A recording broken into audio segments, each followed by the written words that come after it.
এই অবৈধ ইটভাটার মালিকদের ক্ষমতার জোর কোটায়। দর্শক, আমি এখন রয়েছি বান্দরবান জেলার লামার পাইতং এলাকায়, যেখানে গড়ে উঠেছে অবৈধভাবে প্রায় শতাধিক ইটভাটা। এই ইটভাটাগুলো কাঁচামাল হিসেবে কাটা হচ্ছে বনের মাটি, পাহাড়, টিলা এবং জ্বালানি হিসেবে ব্যবহার করা হচ্ছে বনের কাঠ। স্থানীয়দের সাথে কথা বললে জানা যায়, দীর্ঘদিন ধরে এই ইটভাটাগুলি এখানে অবৈধভাবে কার্যক্রম চালিয়েছে।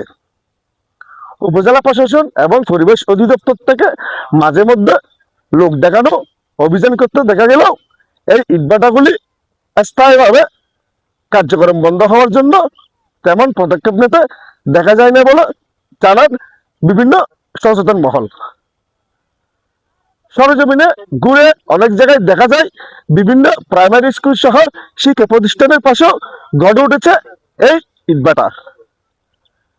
ফলে এই ইটভাটার কালো ধোঁয়ায় নষ্ট হচ্ছে আগামী প্রজন্মের ভবিষ্যৎ। এই এলাকার পরিবেশ, জৈব বৈচিত্র্য সহ জনস্বাস্থ্য হুমকির মুখে রয়েছে বলে জানান স্থানীয় বাসিন্দারা। বান্দরবানের ফাইতং থেকে রক্সি শিকদার,